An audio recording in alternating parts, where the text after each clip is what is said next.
Here with Robert Garcia. Robert Garcia, big night for you and the team and everything. I was there at the beginning of Vergil's camp, in the middle, didn't show up at the end, but I know what you guys were working on. Did this fight go as calculated, or did it end too early?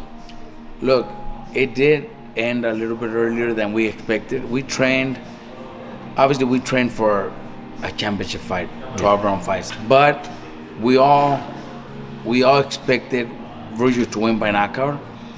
But I myself, we talked about, me, Senior, Beltran, we talked about it before we walked out in the ring. We're like, what do you think? And we're like, this and that.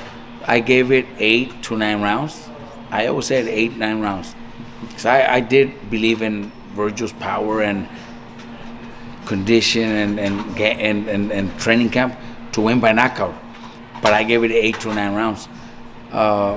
We did not expect, what we saw. Second round knockout. Yeah. But look, even in the break after the first round, my instructions were, we got 12 rounds. Pace yourselves. Be smart. But Vergil sees during the round. Vergil sees the opening, takes advantage of it. Lubin goes to the ropes. Vergil, you're a dead man if you go to the ropes against Vergil. Vergil took advantage of it and knocked him out. Landed the perfect punch and knocked him out. So how better can it get? You know what I mean? Talk to us about that in the middle of the round, because we were sitting right there where we could have the clear view of Vergil's corner. You brought the stool, you sat him down, and you started talking to him. You already said about the instructions, but what was he saying back to you? What was Vergil saying? What am I seeing here? No, Vergil listens, and Vergil knows that was start smart. The first 3 rounds, let's study. Let's try to see what Lubin is. Because they have a game plan. Yeah, we have a game plan. So we got to see. The first 2-3 rounds, I kind of focus on my opponent. I got to see, what kind of his footwork, his punches, what he's looking for, and I was telling Vergil during the fight, and even the Beltran and Vergil Sr.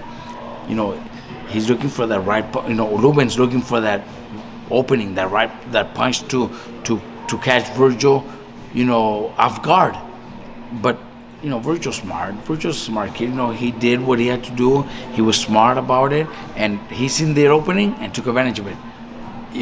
Like I told you, we expected that. We expected 8 to 9 rounds, but Vergil seen it in the second and took advantage of it and got him out. Am I gonna be mad at him because I wanted him to be a little bit, pace yourself 2 or 3 rounds? No, he sees that opening and go after it. In boxing, you don't get paid for, you don't get paid for overtime. As you stated, you but expected. We expected 8 to 9 rounds. Yes. When you saw it and you saw the ref call it off, what were you immediately thinking? What were you thinking? Oh well, we already won, so I forget about the win.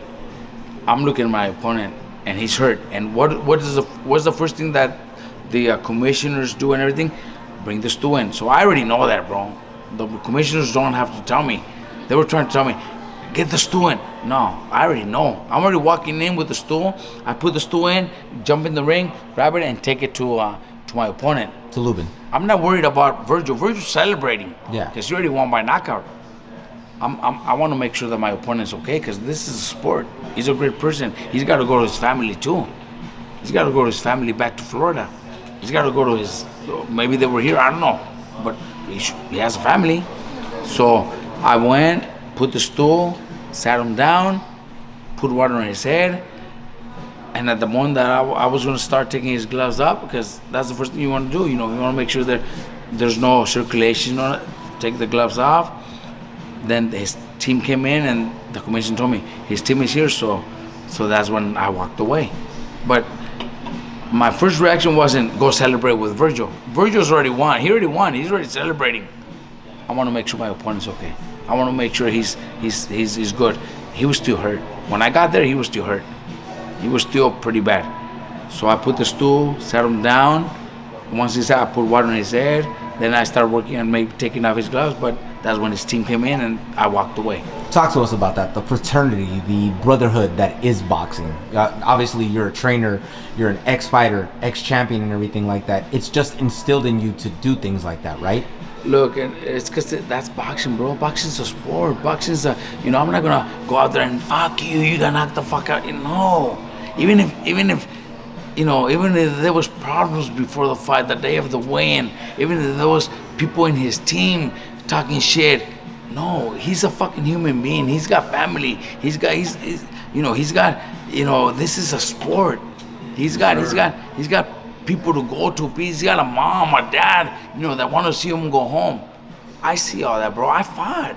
Yeah. I lost. I got knocked out a couple times. You know what I mean? I know what it is to walk into the locker room and fucking, see everybody sad.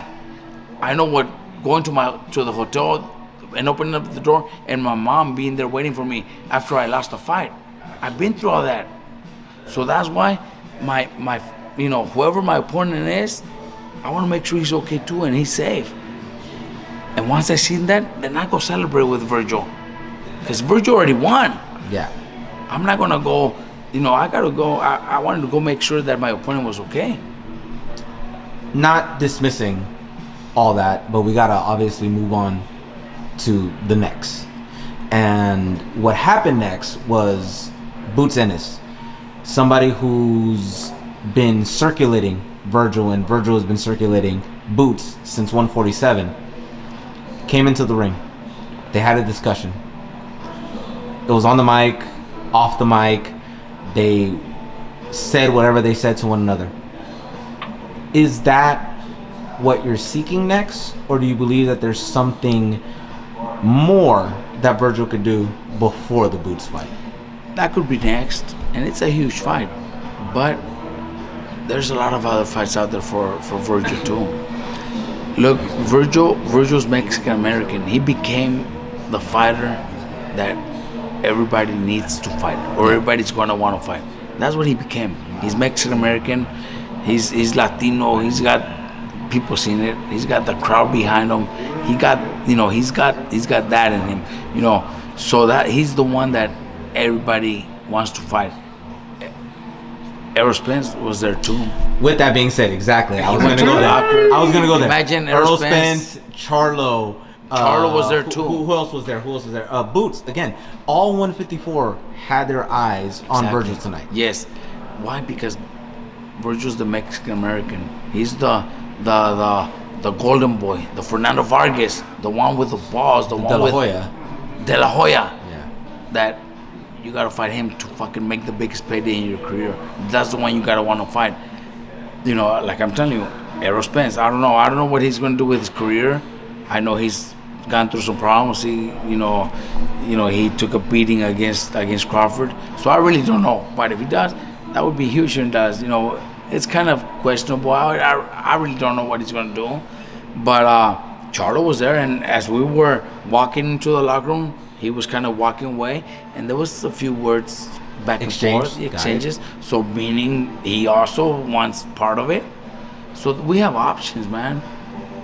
Boots is not our only option. Vergil might be Boots' only option because the Mexican American, the rivalry, the big fights. But we have different options. Fundora is also another one of our options. Like I talked to Suleiman myself, and he told us, look, I could force that fight, but it might not happen till summer of next year because Fundora he already committed to fighting Thurman, and they're gonna fight somewhere in January or February. Then that makes it for us to fight till summer. Do we want to wait till summer? I think no. I think we might want to fight before that. So maybe the Fundora fight doesn't happen at that time because just the dates are just separate. But we have so many fucking options now. I think Vergil is the man everybody wants to fight. Final question I have for you. You being promoter, you being trainer, you being everything for Vergil, manager, all of it. If you could say right now, this is the opponent I want Vergil to fight, who would that opponent be? Where would that fight be? And when would that fight be? Spence, Cowboy Stadium, March or April. Cinco de Mayo? Oh, that would be awesome. Cinco de Mayo, that would be awesome. But yeah, that would be, a perfect fight because of, Dallas, Spence, big name, all that. But I think the biggest fight out there is going to be against Boots. I think it's going to be against Boots because even Charlo, still a big fight, still a huge fight. But I think Boots is going to be the big fight that is going to happen. But even if it doesn't happen next, I think if it happens next, the way Eddie Hearn is pushing and the way the zone might be pushing for, it might be too soon for both. Ooh, okay. Especially Boots. But if Boots gets a good win against somebody like the Spence, the Charlo name, something like that, then I think it could even turn into a way bigger fight 2 fights from now.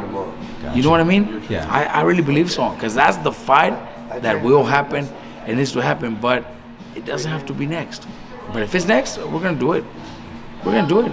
Unless, if Eddie and Golden Boy and DAZN, if they want to push for that fight to be next, then it'll be next. But they might get a bigger fight if they wait a couple fights from now. I thank you for your time and thank you for being candid, Robert. Always.